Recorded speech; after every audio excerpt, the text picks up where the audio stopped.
everyone, and welcome to Call Your Hits, a Storm Riders Airsoft podcast.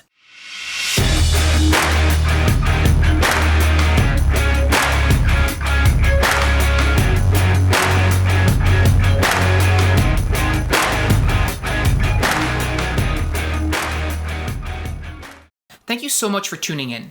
Today, Pat and I are going to talk about a piece of kit that didn't really exist when we first started playing Airsoft, but made a massive difference once we were able to get our hands on them. We're talking about reusable Airsoft grenades. Back in 2006, coming from paintball, I had experienced the potential benefit of having a deployable device to help clear out rooms, and I was actually pretty disappointed that there wasn't really any option like that in Airsoft. It's kind of a bummer coming from paintball to what is sort of ostensibly the more realistic of the two and finding, there are no grenades when you have had them in paintball. Yeah, and we had people who had tried making their own. They were largely pyro-based. They were pretty unsafe. That's if they even worked to begin with. So fundamentally, there wasn't any commercially available, reloadable, and safe Airsoft grenades. As it turns out, being on fire is actually not as fun as it's cracked up to be. Yeah, and it bears mentioning that having a product that is safe to use every single time is very important. Even today, you can still find pyrotechnic airsoft grenades, and we don't use them because we don't consider them to be safe. If one goes off in your hand, for instance, that could injure you pretty severely. So we put a lot of emphasis on making sure that the stuff we use is safe. And we play in Canada, where importing the things is essentially illegal, so that also plays a role. It's possible that there are some comparatively safe ones out there that we haven't experienced, but we can't buy them. So going back to 2006, there are no such grenades for Airsoft, and we just have to make do without them. Then, in late 2007, a user by the name of Mad Max on the Airsoft Canada forums stated he was developing his own grenade that would be safe and reusable. So Mad Max, also known as Carl Chung, was the developer of the Airsoft Innovations propane adapter. So he had a really good reputation as a maker of airsoft devices. And so you can imagine when he came out and was like, hey, I'm going to have a reusable grenade you can buy in a year or so, the hype was immense. And that grenade would actually eventually turn out to be the Airsoft Innovations Tornado Grenade, the Tornado 1.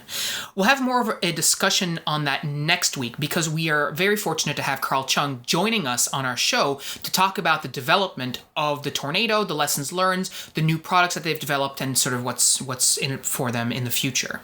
But for today, we want to focus on why we feel grenades are such an important piece of kit for us. Other than my love of things that go boom.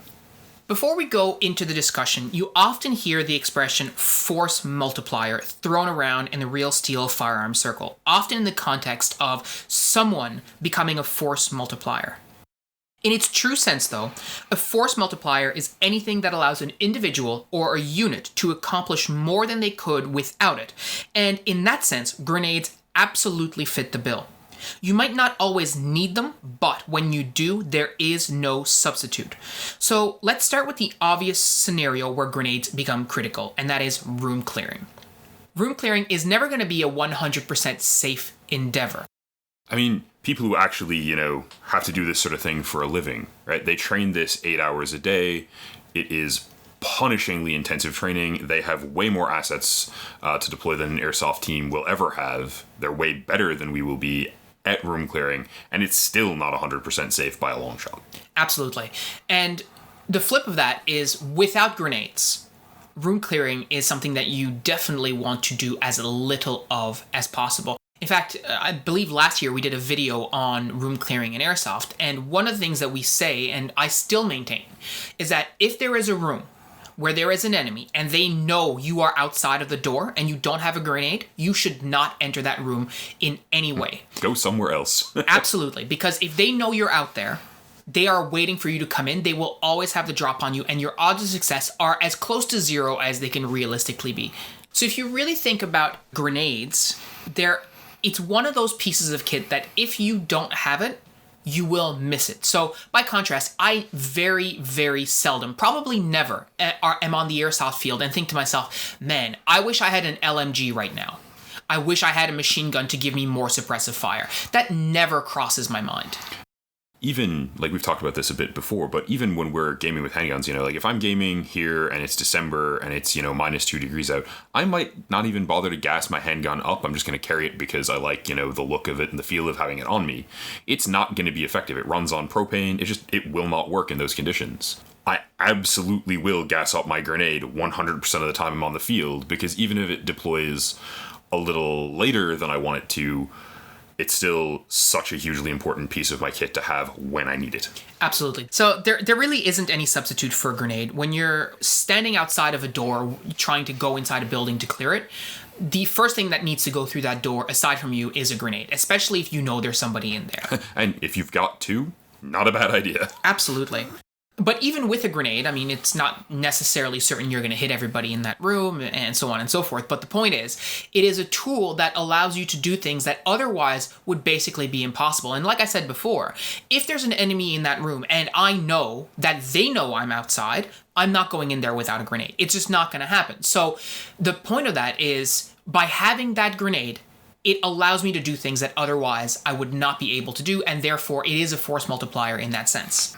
I mean, yeah, if you toss a grenade into a room where there's a guy waiting for you, even if he doesn't get hit by anything from the grenade, you're forcing him to move, you're forcing him to react, you're forcing him to do something other than stand there pointing his rifle at the door waiting to shoot you. Absolutely. And we'll get into it a little bit later, but it's not just about room clearing. There's a lot of different applications that you can use grenades for, especially depending on the type of grenade. But suffice it to say that if you don't have a grenade, there are simply certain things that you will not be able to do with a high degree of success, and room clearing is one of those things. So if you play on a field that has buildings, and I would assume that many, if not all, airsoft fields have at least some form of building on them. I mean, it's something we go out of the way to look for, I think, because you do feel like a badass trying to clear a room, even if you're not always necessarily successful. Absolutely. But if you've got those buildings on your field, you absolutely should be carrying reusable grenades that you can use to take out any enemies that are potentially staying inside. For sure. And it's... We've talked before, and certainly we talk a bunch on YouTube, about trying to, maintain kit for your team.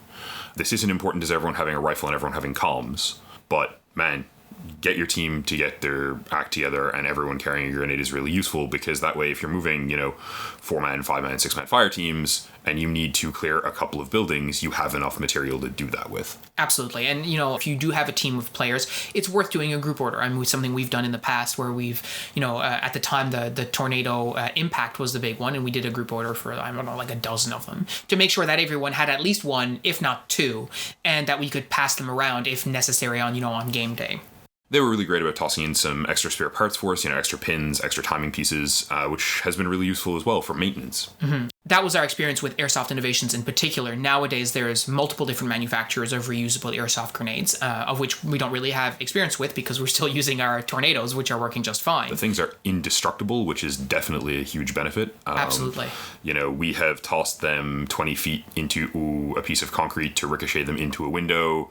So that being said, there's a lot of different makes and manufacturers out there, but the bottom line is, for our money, they are an essential piece of kit. Now, largely there are two form factors of grenades available out there, either timer grenades or impact grenades. With timer grenades, sometimes you can set the timer to a particular length, but bottom line, when you pull the pin, the grenade will go off after a certain amount of time has elapsed. Depending on the make and manufacturer, that is more or less reliable. But bottom line, this is the kind of grenade that you can throw into a room, and then a few seconds later, depending on your throw, the grenade will go off.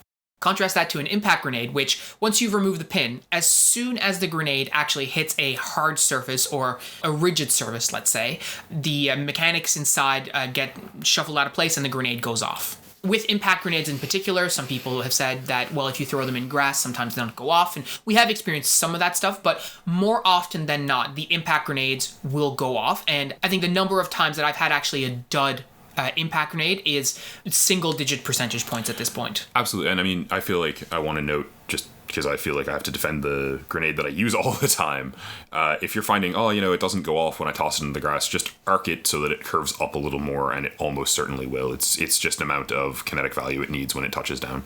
So they work differently, and as a result, there are things that you're going to be able to do with one that you're not going to be able to do with another. So, for example, if you have an impact grenade, you absolutely cannot bank it on a wall into a building, right? As soon as it hits that wall, it's going to go off. So this is a very good type of grenade for using in rooms, right? You want the grenade to go off as soon as it hits, and to give your opponents the least amount of time to react to try and get to cover, right? And so with the impact grenades, as soon as it hits, it goes off, and you're maximizing your chances of hitting everybody in that room. Whereas if you're outside and you've got sort of more range to be tossing the grenade, or you're concerned about being able to sort of airburst it so that it hits someone behind cover, the timer grenades can be really, really effective tools. I would argue so much so that often it's worthwhile carrying both. For a long while, I did carry both. I don't currently, and honestly, after recording our video with the Airsoft Innovations guys, I'm very soon going to have another timer in the mail. There's various different scenarios that you can use those grenades in. I think, and Pat just mentioned one that I think is really cool, which is the airburst, right? So if you have an impact grenade, you obviously can't have it trigger over people, right? Or at a particular point. And this is a very good tool to have if you're dealing with enemies who are in cover. They're entrenched behind, a piece of, I don't know, they're entrenched behind a piece of cover, and you just can't flush them out. You may have noticed as you play on airsoft fields the surprising proliferation of chest-high walls. And I think fundamentally, the reason that grenades have changed the airsoft game is that it really impedes the creation of those bottlenecks, right?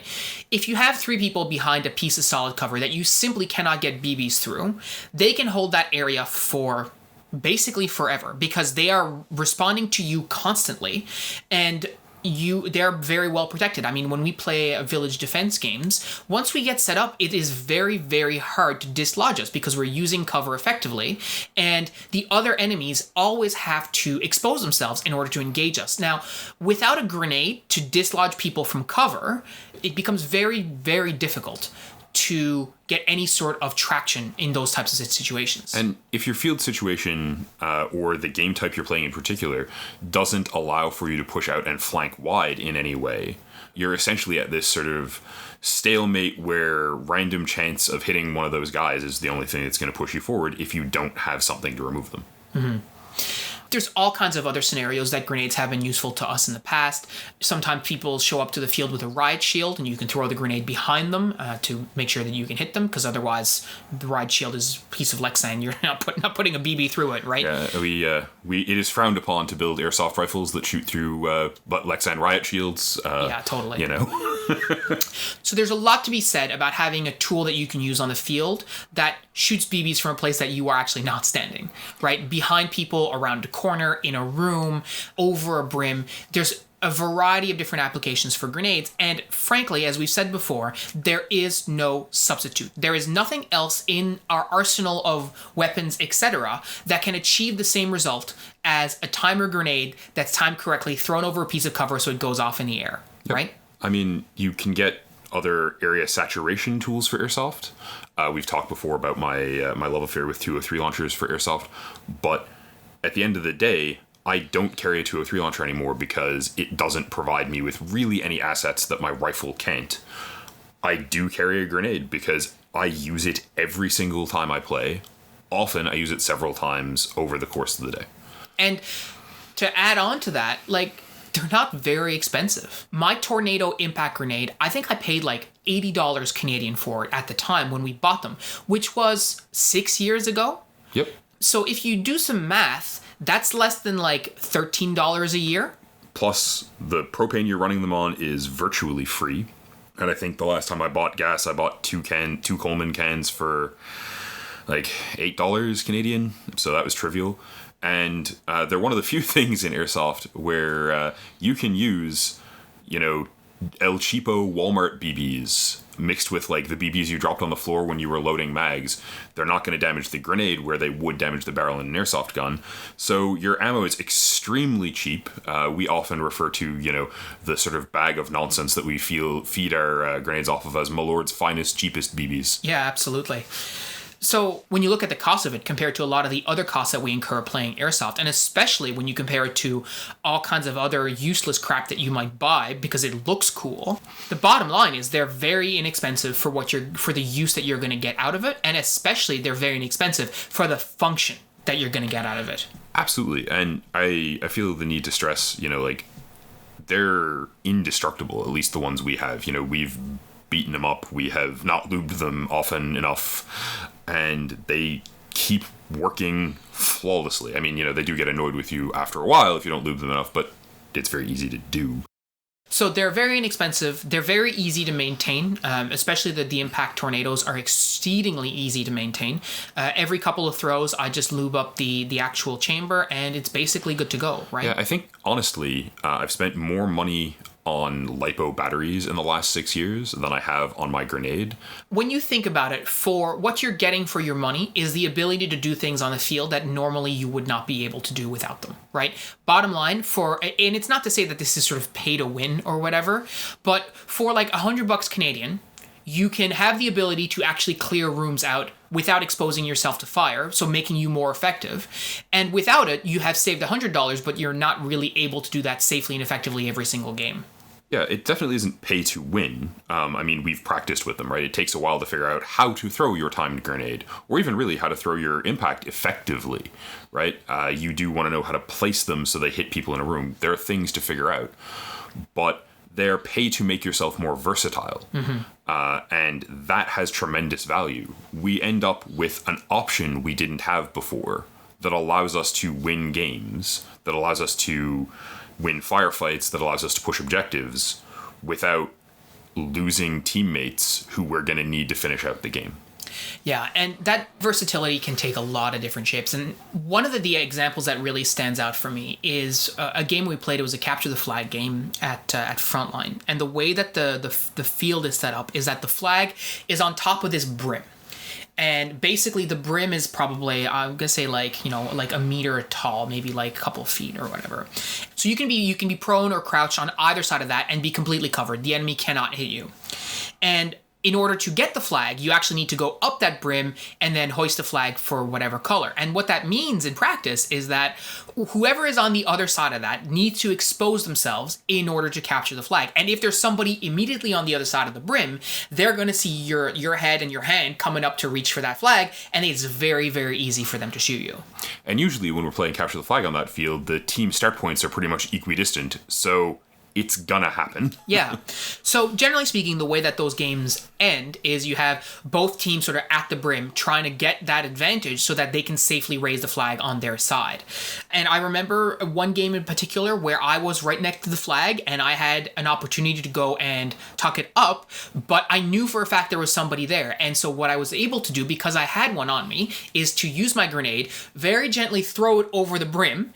It went off. The player was hit, and I was able to raise the flag, and I think maybe we won that game, or maybe, something else happened. But bottom line is, if I had not had a grenade, and I had tried to raise the flag, I 100% would have been shot by that player who was on the other side. But because I had the grenade, I was able to clear them out and make my move that was able to, advance us in that game.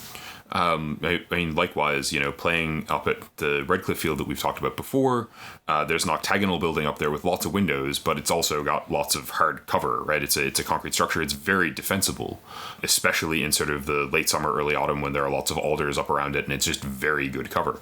And I really remember, when we got the timer grenades, just doing lots of low crawls through that bush, taking my time, trying not to get noticed, and then tossing a timer grenade in the window and winning the game because of it. Just, because this was back in the day and we only had, like 4 or 5 people aside. So you toss the grenade in the right window, you got 3 of them, you were great. And we've played lots and lots of games where the objective is to take the ammo crate or the bomb or whatever and bring it into a room, into like the bottom of one of the 2-story structures on the frontline field that the other team is actively defending.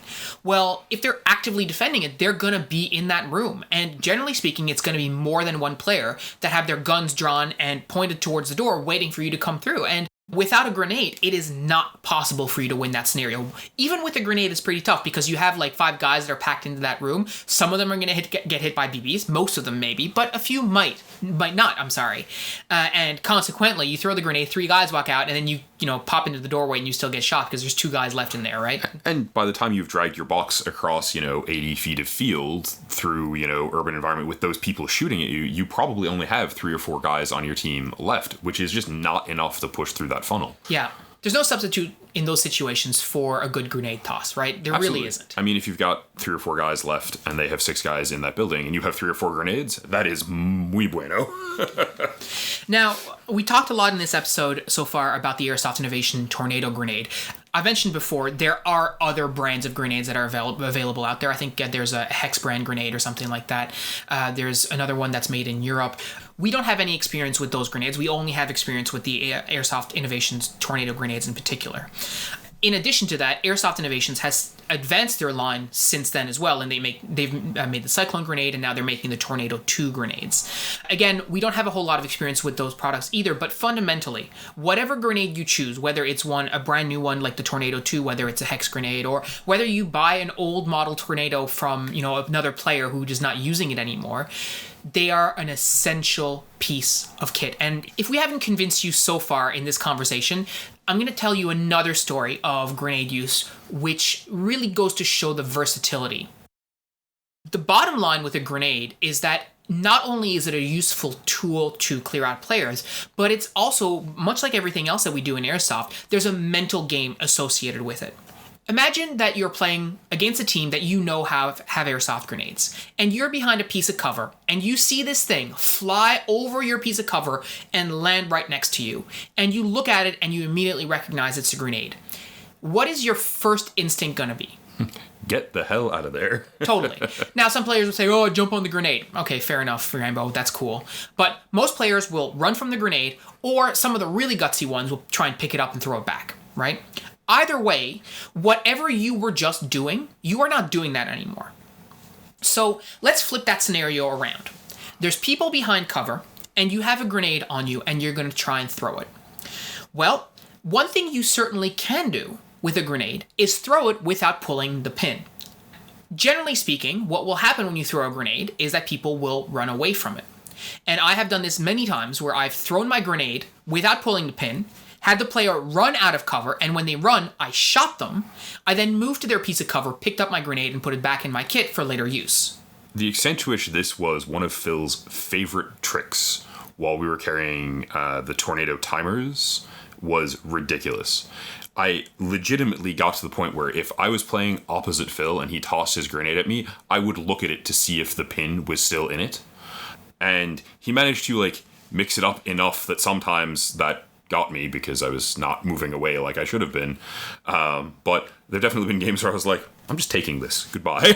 Yeah, and it's totally a gamble because sometimes players will recognize that, there's a pin in it and that it's not live, and therefore they pick it up and maybe they throw it back at you. But in my experience, and in the vast majority of cases, the worst case scenario I experienced was that the person would run away and I wouldn't hit them when they ran. The best case scenario is they run and you hit them when they run. Either way, you've achieved good effect with that grenade without necessarily expending it. But more importantly, it would not have been possible for you to do that had you not had the grenade on you. And my comment to sort of the drawback to that approach notwithstanding, after the first 6 or 7 or 8 or 9 or 10, I'm slow, times, I did start looking at it. But, we've played against one another a great deal in the time we've been playing. And most players who might not use a grenade or might not have the same ones that you do, they might not even know what to look for when you throw the grenade. They might not know what it looks like when it's armed versus when it's not armed, right? Absolutely. And I mean, if you used one of the kinds I haven't seen on me, I'm getting out of there because I don't know if it's armed. Grenades are just a tremendous tool to have on the field. As we've said multiple times, there is no substitute. You can't throw a rock and have a player run away from it because it's not a grenade. It's not gonna, you could throw a rock at someone and have them run away from it, but you can't throw it as a grenade and just get the other guy to pretend that it's a grenade. That's not how we play Airsoft. So we do not endorse throwing rocks at your opponents in an effort to get rid of them. No, definitely not. So there is no substitute. Whether you're going to be trying to clear rooms, whether you're trying to clear enemies out of cover, whether you're trying to deke your enemies out into running away so that you can then shoot them, whatever the case is, there is no substitute. And there are few things as satisfying in Airsoft as tossing a grenade into a small room and hearing 3 or 4 people call themselves out. Absolutely. That really can't be overstated. It's a really great feeling when you, in one single movement, can take multiple people out. That's a really great feeling because those are 4 people now who aren't shooting at you or your teammates. Yeah, and, contrary to sort of the cinema thing, you can't really, stick a carrot in a Tech 9 and toss it in a window in Airsoft. It won't work out for you. Yeah, that's right.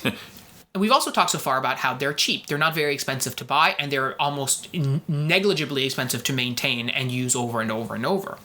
So the next question is, how many grenades should you have? And this is an important question if you're crazy like I am. I've only ever carried 2. That's sort of my upper limit. But when we started playing Airsoft, we had a guy here who ran a 203. And he was a little dude. He wasn't in super good shape, right? So he was carrying, an M4 full length with a 203 on it, which was quite heavy for him, and 10 203 grenades. And it made him combat ineffective just because he could not manage the weight of those grenades and the weight of his rifle and his mags.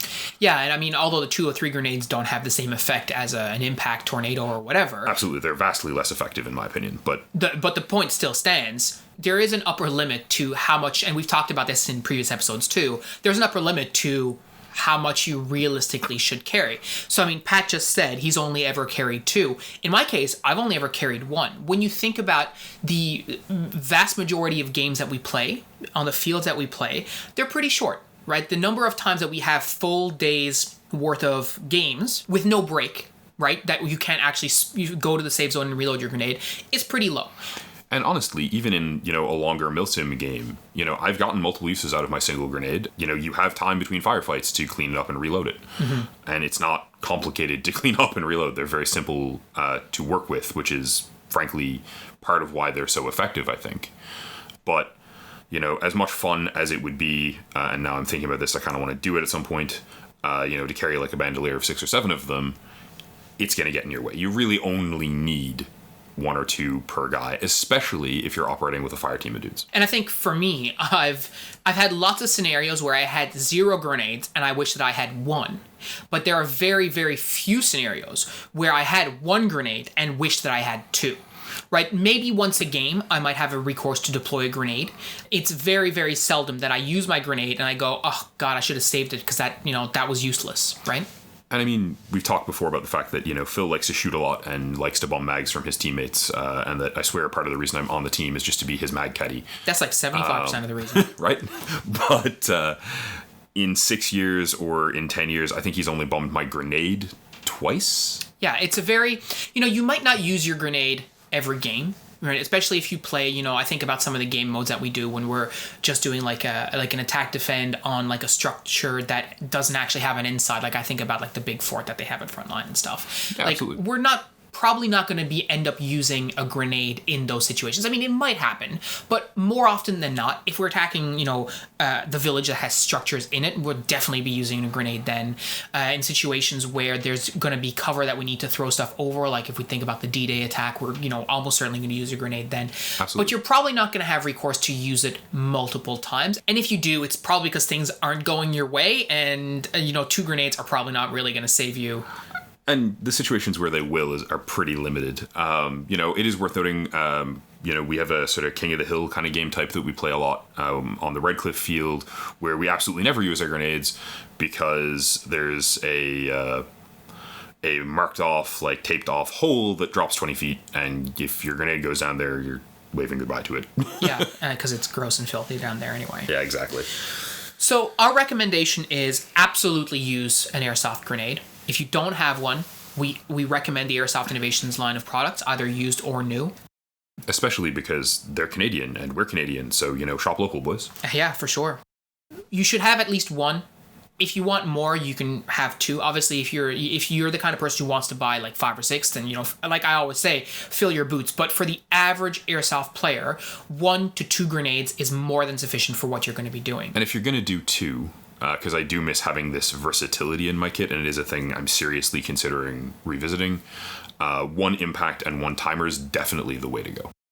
So you've got these grenades because we've convinced you that they're a great tool to have. But then the next piece is, well, how are you going to carry them on the field? So in particular, the Airsoft Innovations products were meant to be able to fit in standard double M4 mag pouches. You know, when Carl was designing the product, he spent some time talking to the Airsoft Canada community, asking like, what do you want to see in this grenade? And one of the things was like, well, we want it to be able to fit in standard pouches. So your grenades can certainly fit in standard pouches. However, we don't like the idea of fumbling with a pouch, like with the Velcro and so on and so forth. And so what you can find is custom-made Kydex clips. So these are clips that are made of Kydex where it actually retains your grenade with friction. So you put it in and it clips into place and your grenade just sort of sits there. And so I have one of those, and you can have multiples, but they could just live right on your belt. And when you want the grenade, you just grab it and pull it out of the Kydex and it comes right out. And you can deploy it. And when you pick it up later on in the field, you can just go and clip it right back in. And I mean, as retention tools that we use on our kit go, they're extremely cheap. I think they're $20-ish. So honestly, they're actually maybe only $2 more expensive than the double M4 mag pouch for something that is a lot cleaner, a lot quicker to access. Absolutely. And I've never had my grenade fall out of one, I don't think. And I mean, I do a lot of, bushwhacking, grinding my way through sort of dense trees and stuff. Yeah, and I don't think I've ever had to go look for the grenade because of it fell out of my Kydex. Yeah, it might have happened to me once, but the bottom line is the ease of deploying them is just absolutely well worth it. There's a lot of different form factors that exist out there. Most of them are MOLLE, which means that you don't necessarily have to put them on the belt like we have on ours. You can put them on like if you have a backpack, for example. Obviously, you're not going to be able to use them, but your teammates can. So if you're always going to be the point person going into a door, then your teammate can grab a grenade off your pack and then throw it into the room, just like you see like real SWAT teams and like military units do. But fundamentally, we like having access to our own kit at all times whenever possible. So a recommendation would be to just keep it on your belt or keep it on like the side of your carrier or something like that. Yeah, you really do probably want to have it somewhere that's easily accessible for you, just because it's there, because it's your piece of kit and it's your tool to clear stuff out. If you're playing a lot in sort of like an outdoor field, you play mostly sort of in the woods, go for a timer grenade. They're going to be more broadly useful there. And maybe you don't need the Kydex as much. I'm still super pro it, but maybe. If you play CQB airsoft a lot, you play indoor airsoft a lot, and you for some reason have not gone and grabbed a grenade, go do it. Get a Kydex retention tool for your grenade, because you really want to be able to access it super quickly and super reliably. Put it on your belt so you always know exactly where it is. One of the reasons we run them on our belts is that the belt is the part of our kit that shifts around absolutely the least. It is always where I want it to be. And like we always say, you need to practice, right? Once you get that grenade, I'm famous for being really crappy at throwing grenades, right? It's not something that you're accustomed to doing, but take some time and practice. Practice drawing the grenade from your kit, practice drawing the pin out and throwing it, like all these kinds of things. You can dry fire that, stuff that you can practice just around your house, like in your yard or what have you, to get accustomed to what it's going to be like when you use it. So the first time you go to deploy a grenade, it's not like your worst throw ever. Yeah, absolutely. Practice with these things. Practice with them all the time. Get used to throwing them. The Cyclones, the Tornadoes do not throw like a softball, right? They're actually around the same weight, but they don't have the same aerodynamics. They don't have the same balance. It takes practice to be able to get them where you want to get them. And especially if you're using a timed grenade and you're trying to figure out getting it over cover so that it airbursts correctly, you really need to practice it. And honestly, if you're anything like our teammates, you will enjoy just like setting up two pieces of cover about 20 feet from one another and tossing grenades at one another for an hour.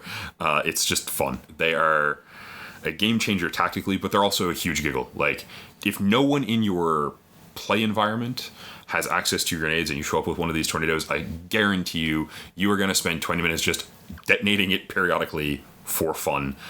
I am sure that we have detonated these things every single time we've played since we've gotten them.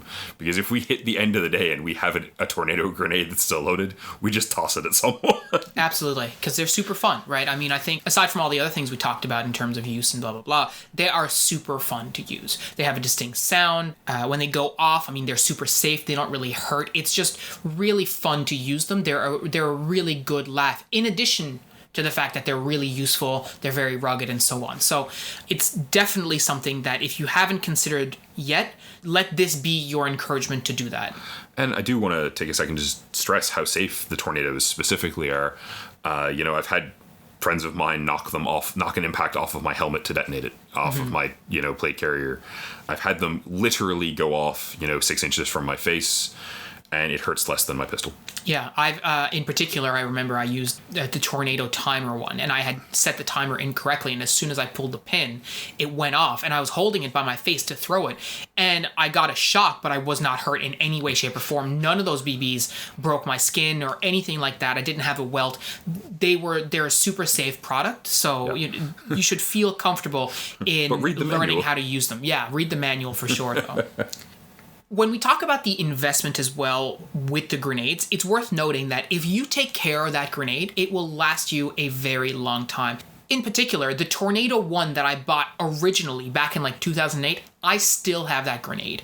It might not work really well in its current condition. I might need to lube it and do a bit of maintenance and stuff, but it is still fully functional. The Impact Grenade, which I use almost every single game, for the last 6 years, I have been lubing it every 2 or 3 deployments. I've been making sure that the gas that I use has a little bit of silicone oil in it to help lube the chamber. I've been checking it for debris. I've been making sure that the shell is in good condition, even though I'm throwing it against concrete and so on. I have deployed that thing hundreds and hundreds of times, and it's still serving me. If I think about how much I paid in terms of dollars versus the number of times I've deployed it, we're talking about cents. So taking care and maintaining your grenade is just as important as taking care and maintaining any of your other pieces of kit, and it will make sure that you can keep using them for the longest time possible. Like I said, I sold my timer on a few years ago, but I sold it on to someone else in the community, and he still has it and uses it, right? And it's a Mark 1. It's from the year they came out, so it's 10 years old, and it just keeps working. Yeah, it keeps blowing me up. So if you do decide to go out and buy a grenade, take some time to understand how the maintenance on them works, to make sure that every time you throw it, it's going to deploy the way that you want it to. Most of the time when a grenade doesn't deploy, it's as a result of poor maintenance. Either the valve didn't open because it wasn't properly lubed. In the case of the Tornado, the impacts in particular, there's a little shuttle inside. If that's not lubed properly, it might get stuck and it won't move to the fire mode. All this kind of stuff. But if you maintain it correctly, the grenade will go off just the way it's supposed to. Yeah, it's anytime it hasn't worked right for us, it's either been sort of lazy maintenance or, in the case of the timers, a little bit of operator error early on when we didn't quite know what we were doing. For sure. But they're super easy to maintain. If you're sensible, when you come home from a game, you do maintenance on your kit. You make sure, your AEG has been fired in semi so that it's not pre-cocked. You make sure your battery's out. You clean up your gas pistol. You lube up your grenade. It adds another 30 seconds. For sure. So hopefully, after hearing all of this, we've convinced you to go out and buy an airsoft grenade for yourself. That being said, it's possible that you haven't been convinced, in which case we would highly encourage you to tune in next week, where we're going to be talking to Carl Chung, the founder and the brains behind Airsoft Innovations. Carl is the guy who came up with the propane adapters for Airsoft back before we even started playing. He's the guy who invented the Tornado grenade, and he's been the brains of all the Airsoft Innovation product ever since, including the Cyclones, the 40 mics, the Tornado 2, and he's also going to talk to us about some of the stuff that he's envisioning in the future, but also some of the products that he tried that really didn't hit the mark in a variety of different ways. So we highly encourage you tune in for that. If you're into the science and the mechanics of how these products work in particular, Carl has a lot of knowledge. So we can't wait to have you join us for that conversation so you can hear from the man himself about how these products were designed and created. It is super cool. We had so much fun interviewing him. So until then, thank you so much for tuning in, and we'll catch you next time. Have a good week.